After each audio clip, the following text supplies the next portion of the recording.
নম্বর হাদিস। আল্লাহ রাসূল সাহাবায়ে কেরামদেরকে নিয়ে বসা নবীর সাহাবীদেরকে নিয়ে তালিম দিচ্ছেন।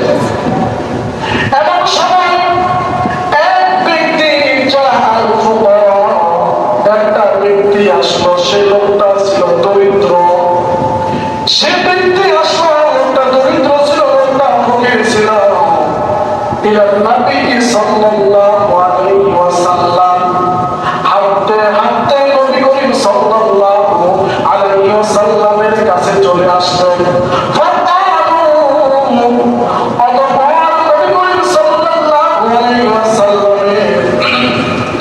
সামনে আদবের সাথে নবীজিকে জিজ্ঞেস করলেন, ইয়া রাসূলুল্লাহ, জাহাবা আহলুদ দুসুর মিনাল আমওয়ালি মিন দাওজাতিল উলা ওয়াল নাইমি আল মুকিম ইসাল্লুনা কামা ইসাল্লি ওয়া ইসাল্লু ওয়া ইয়াসুমুনা কামা নাসুমু ওয়া লা তানফু মিন আমওয়াল ইউহিব্বুনা বিহা ওয়া ইয়াহতাসিবুনা ওয়া ইউজাহিদুনা ওয়া ইয়াতাসাদ্দাউনা।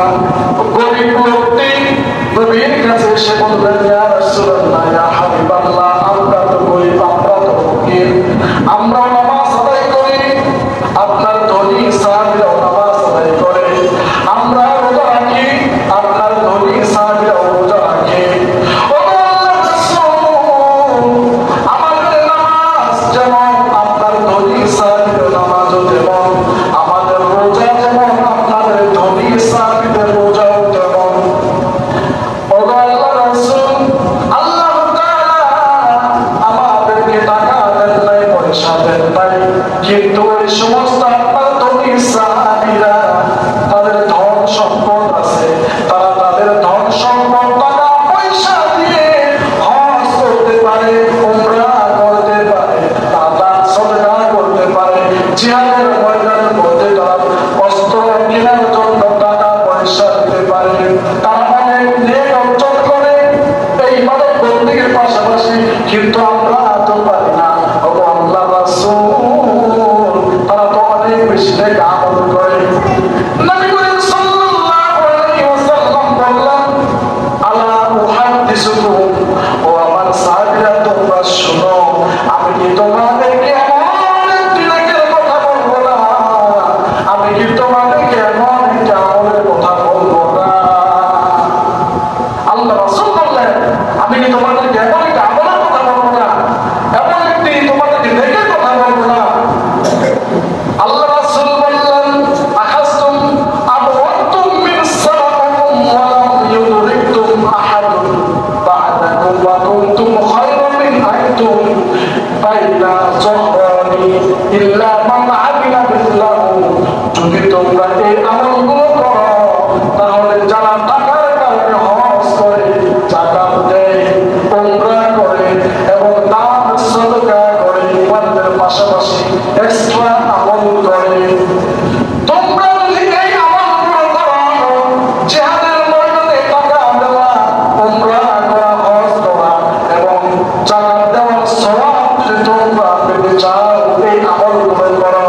সাহাবায়ে কেরাম এবং সেই গরীব লোকটি বলল, ইয়া রাসূলুল্লাহ, অবশ্যই আপনি আমলটির কথা বলে দিন।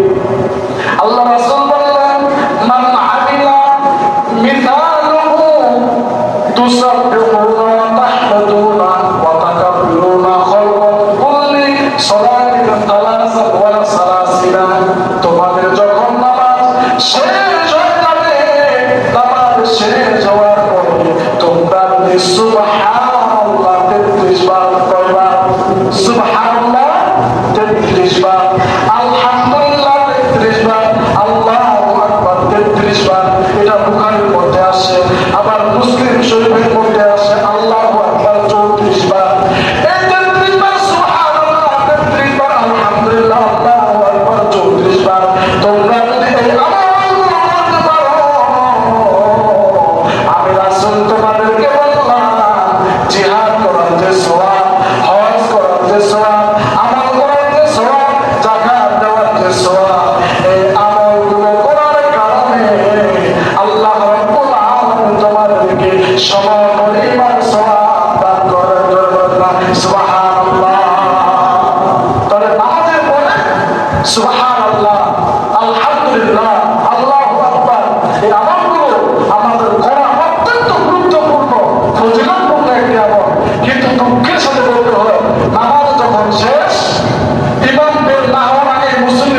এখন অনেক ব্যস্ত, অনেক দুর্বল, যদি দুর্বল কঠিন দুর্বল থাকে, অনেক ব্যস্ত থাকে, আমাদের পরে এই সুবহানাল্লাহ আলহামদুলিল্লাহ এই আমলগুলো করার মতো আমার সময় নাই।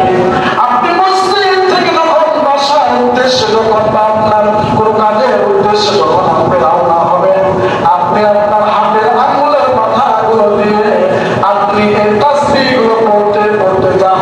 আল্লাহ রাব্বুল আলামিন আপনার জরুরতের কারণে সমপরিমাণ সওয়াব আল্লাহ দান করবেন। সুবহানাল্লাহ বলেন। সম্মানিত হাজির, আল্লাহ রাব্বুল আলামিন পবিত্র কুরআন কারীমের সূরা কফের 40 নম্বর আয়াতের মধ্যে বলেছেন, ওয়া মিনাল লাইলি ফাসাব্বিহু ওয়া আদবারাস সুজুদ। রাতের কিছু অংশ বাদ দিয়ে গোলাম তুমি তাসবিহ আদায় করো। রাতের কিছু অংশ বাদ দিয়ে গোলাম তুমি কিছু তাসবিহ আদায় করো। কারণ আল্লাহ রাব্বুল আলামিন কিছু অংশ বাদ দেওয়া বলতে এশার নামাজকে বুঝিয়েছেন। এছাড়া যত নামাজ আছে সমস্ত নামাজের উপর তাসবিহ আদায় করো। তুমি তোমার ঘরের মধ্যে আছে তাসবিহ আদায় করো, তোমার ব্যবসায়িক প্রতিষ্ঠানের মধ্যে আছো তুমি তাসবিহ আদায় করো, তুমি গাড়ির মধ্যে কোথাও যাচ্ছ ভ্রমণ করতেছো এই তাসবিহ আদায় করো। আল্লাহ রাব্বুল আলামিন আবার অন্য আয়াতের মধ্যে বলেছেন, সাব্বিহ ইসমা রাব্বিকাল আ'লা।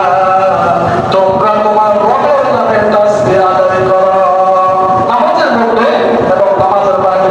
এখন আমরা নামাজ পড়তে এসেছি, এখন শুধু রবের তাসবিহ আদায় করব বিষয়টা এমন নয়। যখন মসজিদ থেকে যখন বাইরে চলে যাব তখন আমার রবের নামে তাসবিহ আদায় করার জন্য তিনি নির্দেশ দিয়েছেন।